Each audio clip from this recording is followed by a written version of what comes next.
Book 2, Lesson 6. What it's like to be 300 million years old. Rocks can't talk, of course. But they can tell a lot to someone who knows how to listen.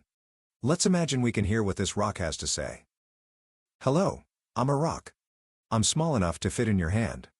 My color is shiny black. Unlike other rocks, I burn easily.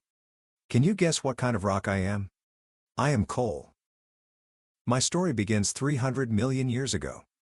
This was long before the dinosaurs lived. There were few animals on Earth then. There were snails, spiders, and small lizards.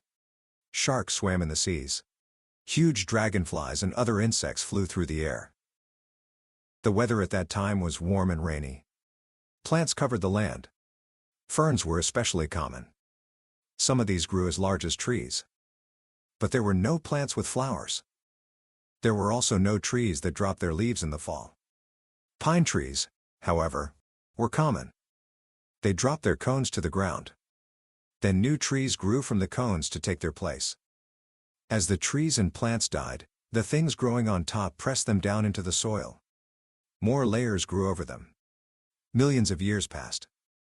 These layers of dead plants became many feet thick. Seas formed over what had been dry land. Countless grains of sand fell to the bottom of the sea. The weight of all this sand pressed down on itself.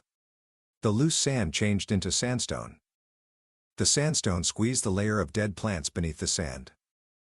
These dead plants later became a thick seam of hard, shiny rock. I was part of that rock.